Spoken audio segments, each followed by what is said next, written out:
Well, hi there, everybody, and welcome to Bold Carnivore. I'm glad to see you here. Today we have a special guest. His name is Eric Purnell, and he is a carnivore and an RN. Well, howdy there, Eric. Hey Matthew, how you doing, man? Thanks for I'm having well, me sir. on. Thank you very much. Oh yeah, glad to have you on with me. Yeah. Would you like to tell the people about yourself a bit? Yeah, my name's Eric. I currently live in the Memphis, Tennessee area. I've been a registered nurse for 22 years. Before that, I was an LPN for 10 years, active duty Army as well as reserves. Um, got out in 2020, have a family, have three children, 19, 17, and 16. I've been married 21 years, and my wife and I both do carnivore.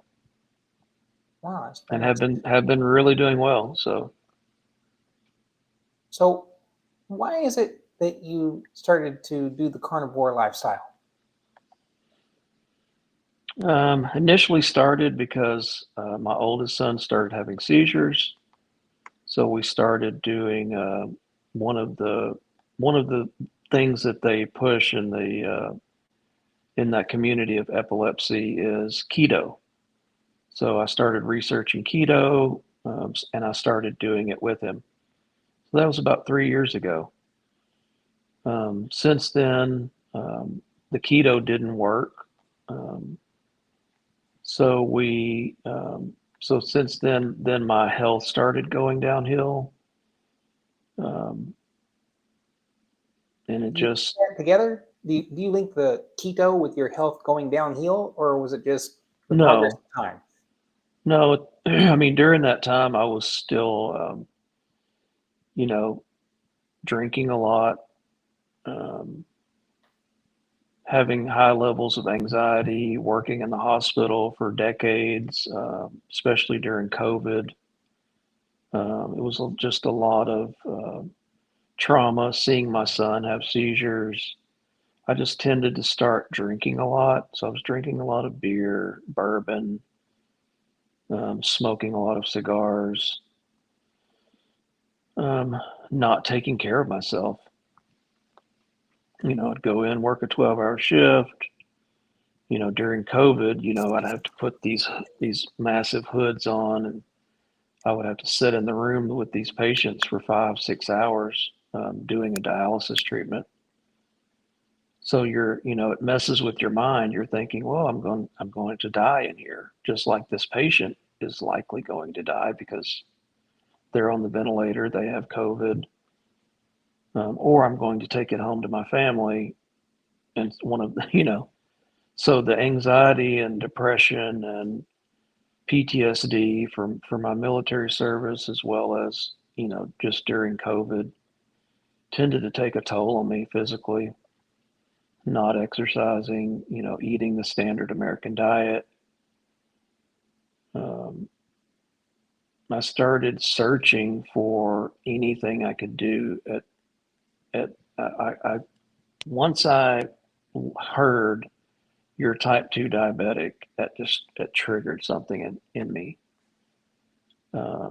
It gave me flashbacks of patients that I had cared for that had type 2 diabetes that went blind or lost a limb, um, had to go on dialysis, had severe hypertension. I was already having, hypertension, but not severe.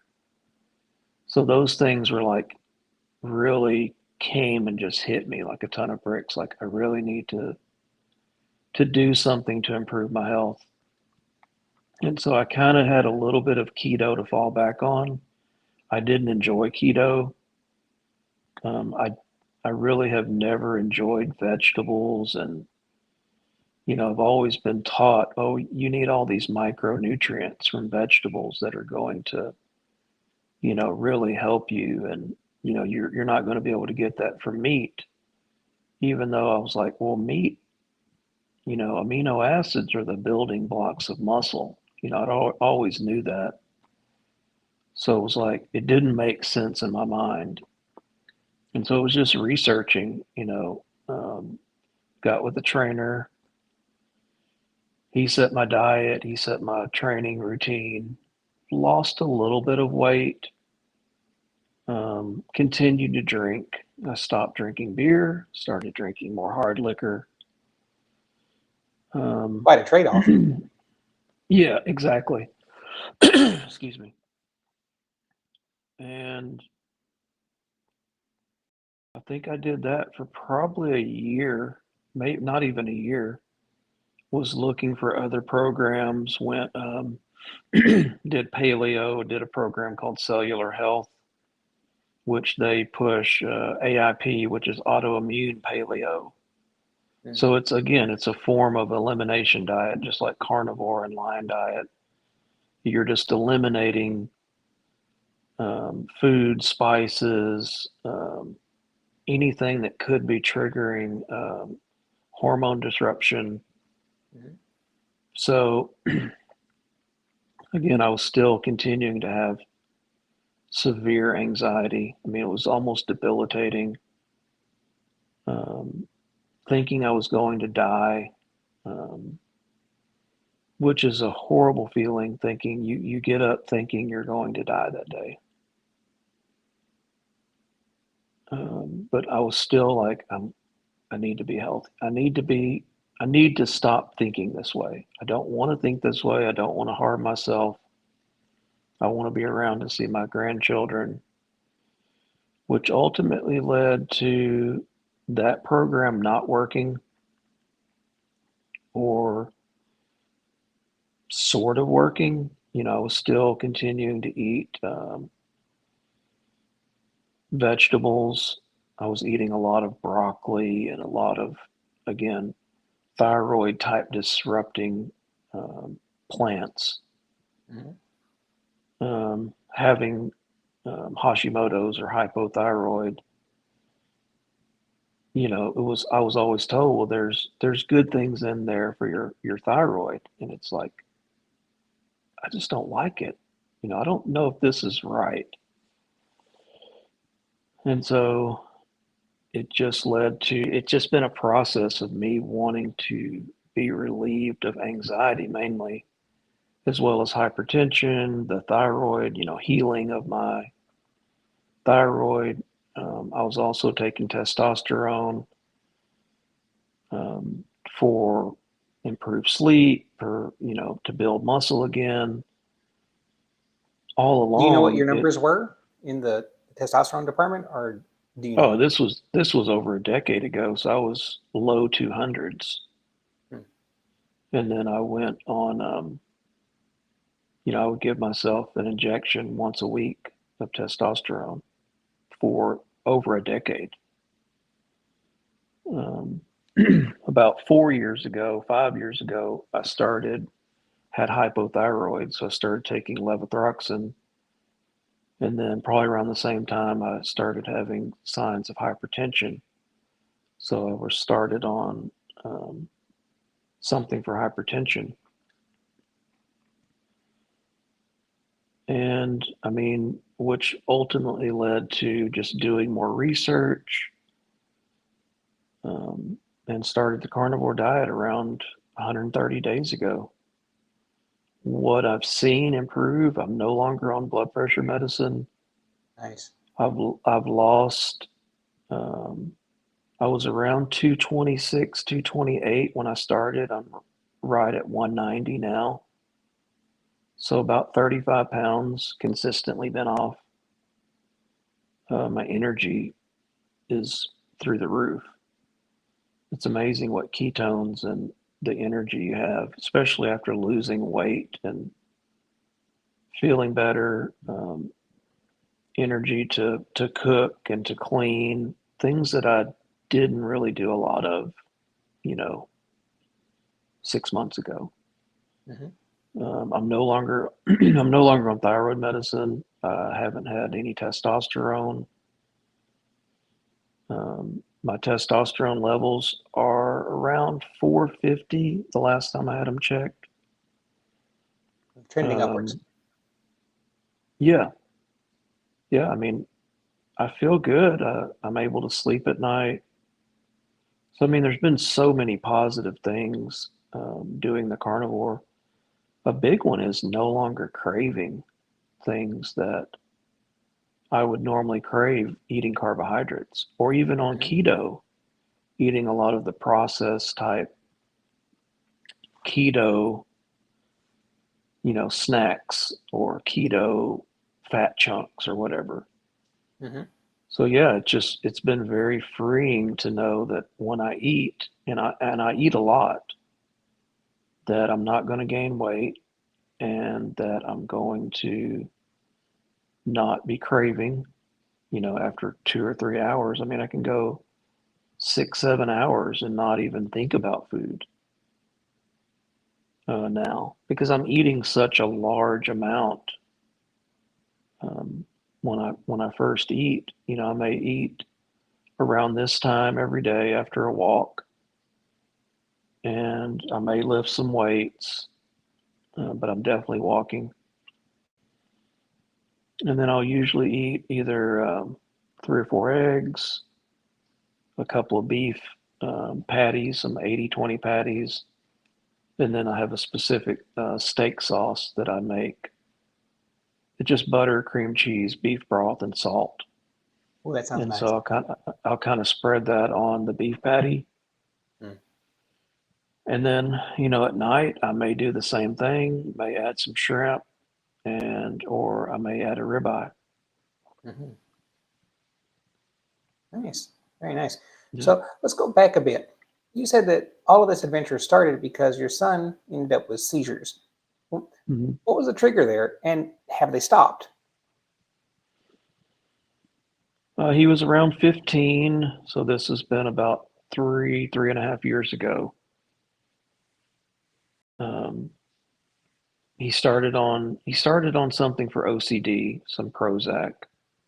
He then had a seizure, and I'm like, well, it's likely that the Prozac caused the seizure. And then we went to see his primary doctor. They were like, no. They sent us to see a neurologist at Le Bonheur here in Memphis. No, that wasn't the cause. Started him on all these medicines. Um, he continued to have seizures about every month and a half to 2.5 months. He would have a grand mal seizure.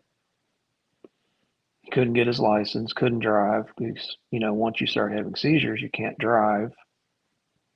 And just for the protection of society and insurance purposes, that if you were to have a seizure while driving, then you could potentially harm someone. So he was definitely down. Couldn't drive at 16. He was about to turn 16. Um, we eventually did the keto. It didn't work. I did it with him. Um, and then nothing was working. So let's just stop it all.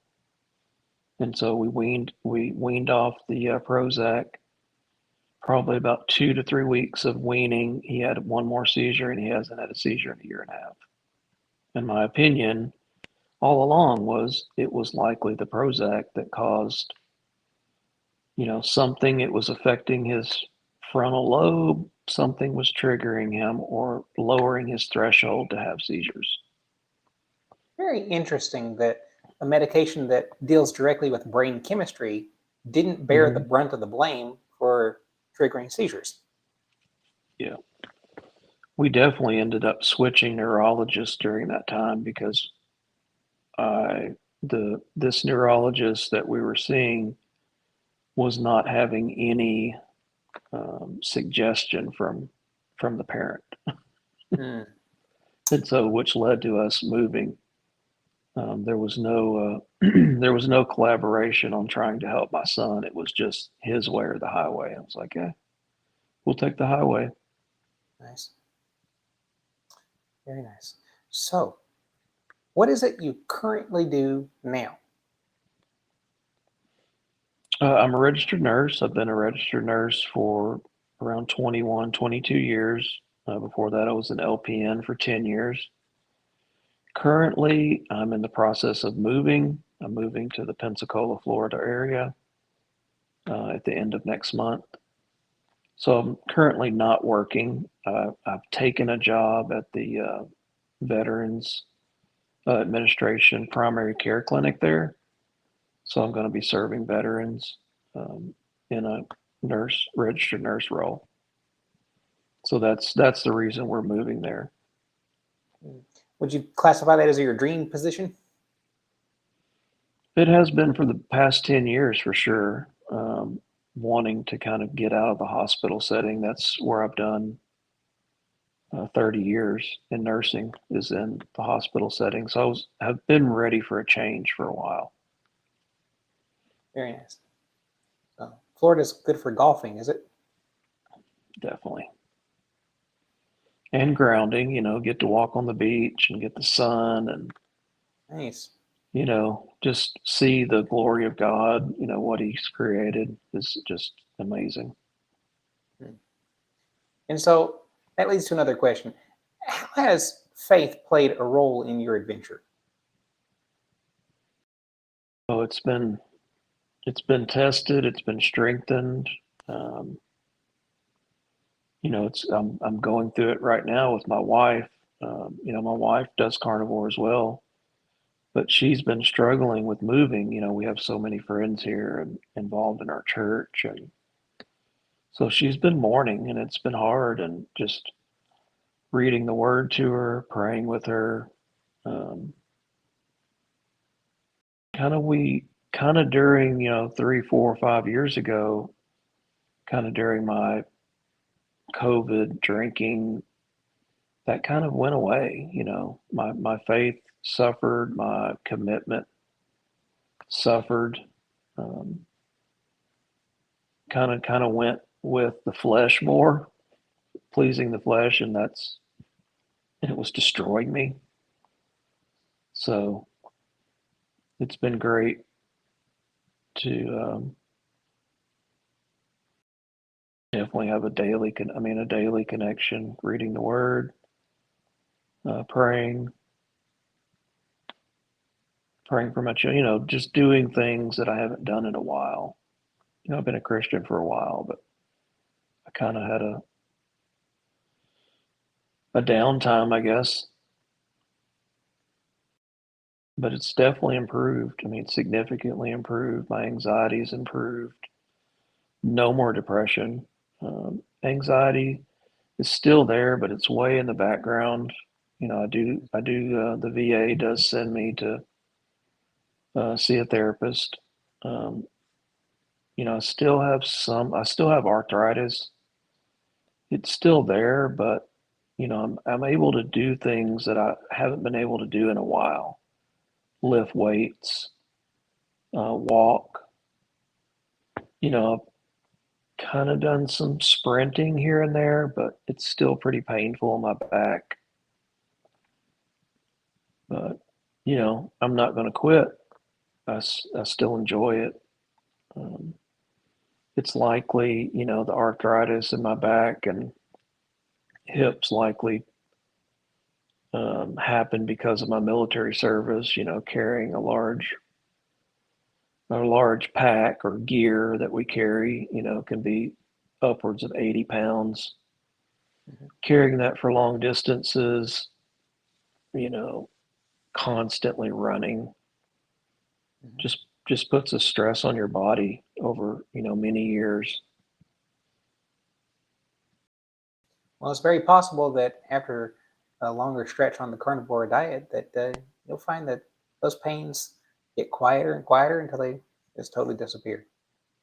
Yeah, hopeful of that. I've definitely seen just in my knees the improvement where I can actually get down. Like before, it was a struggle to get down on my knees, Hmm. and now I can get down and get up, do push-ups. Um, but sitting for long periods of time, it tends to hurt me worse.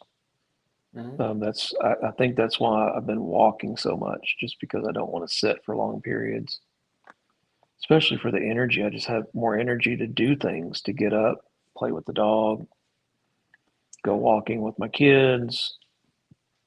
Um, in the process of selling our home, I've been doing a lot of home remodel things, painting. So, I mean, I'm hooked. I don't see me going back to a standard American diet for sure. Well, if I you was don't going to want make to. us, I don't. Go go ahead. ahead. No, no, you're right. No, I was going to say I was. I don't want to. I know what I was previously. I don't want to go back to it. Don't even want to entertain it. That's great. And So, especially the longer that I stay on carnivore, the more I just enjoy the simplicity of it. I enjoy it's definitely cheaper on a monthly basis. It's cheaper for me and my wife to eat carnivore than it was when we were just eating random things that we would buy, you know, mhm. trying to piece together meals so it's definitely cheaper, especially if you don't, do the ribeye. It's definitely cheaper, big time cheaper. But yeah, we'll splurge and we'll have a ribeye once or twice a week. We'll have shrimp a couple times a week, but doing it on the cheap, I mean, you can find 80/20 or 70/30 ground beef very, very reasonable at the supermarket.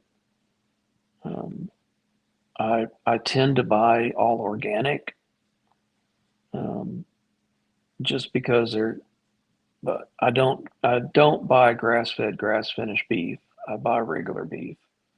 But as far as cheeses or things that need to be organic, I tend to buy organic or raw.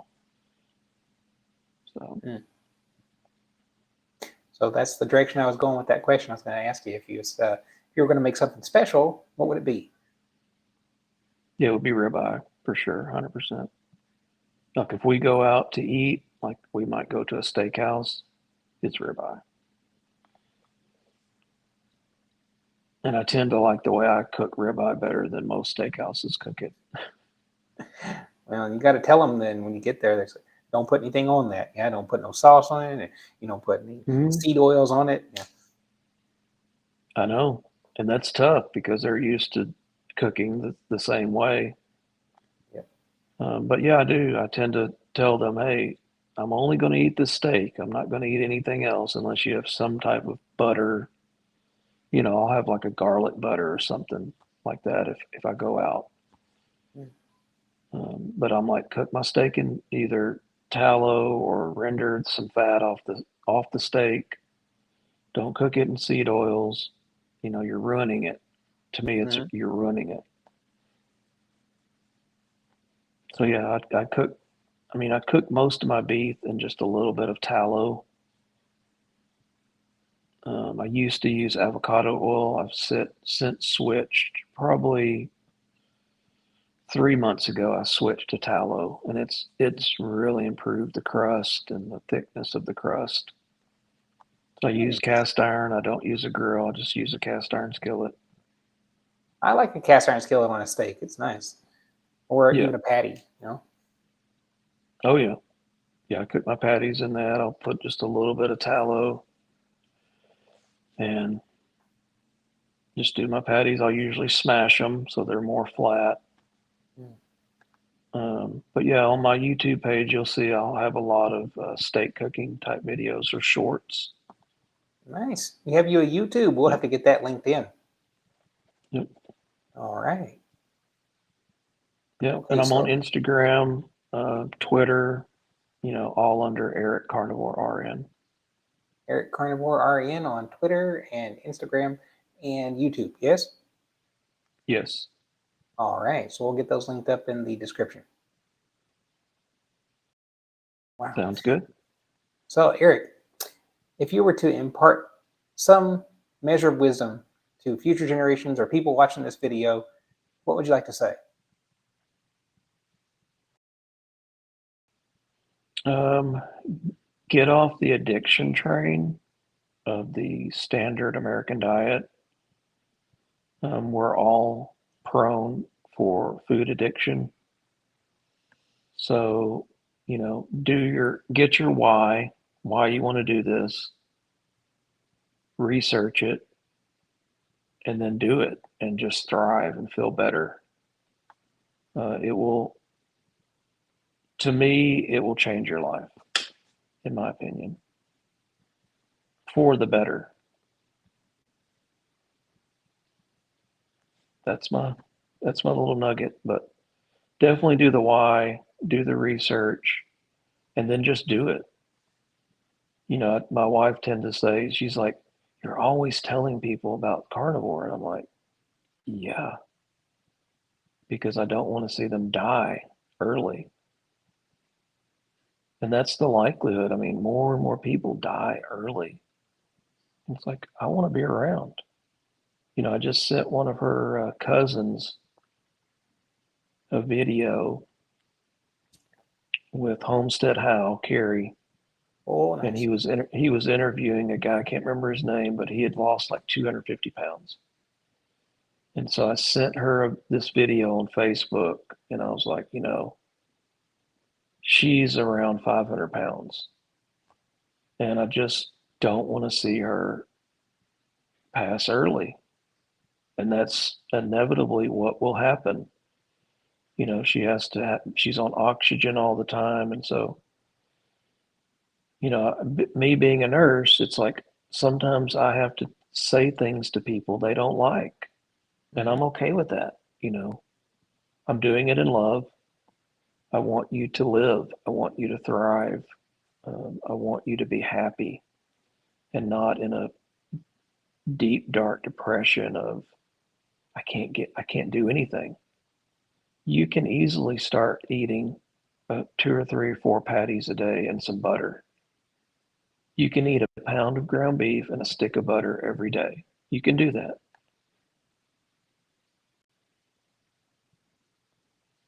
That's just a good visualization. That was what Dr. Bright recommends, of that visualization of a pound of meat and a stick of butter. You can do that.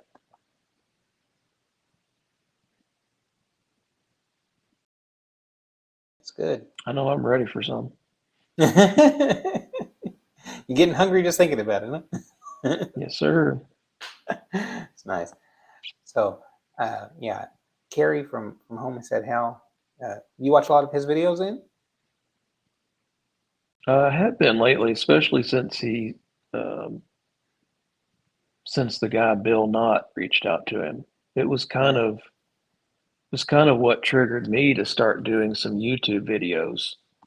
Mhm. Because people, this is my first like live with someone, but I've had several people ask me, "Hey, tell me your story," and I'm like, "Eh." But I mean, he really helped me even put my story out there.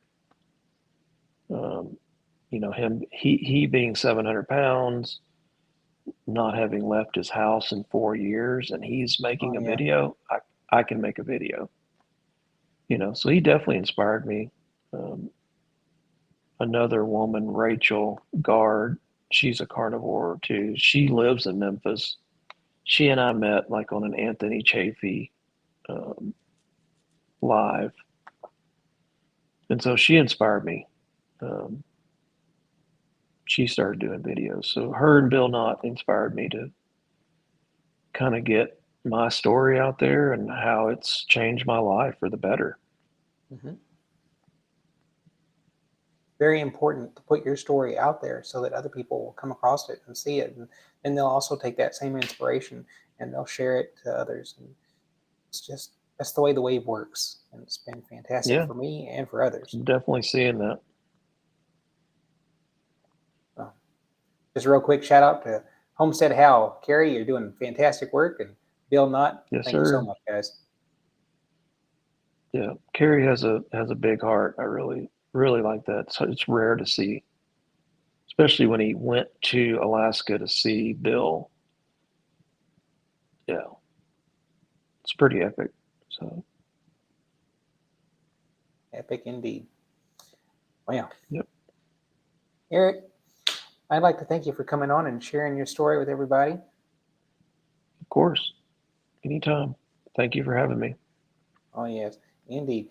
Well, everybody will have his uh, Instagram and Twitter and YouTube handles all linked up in the description.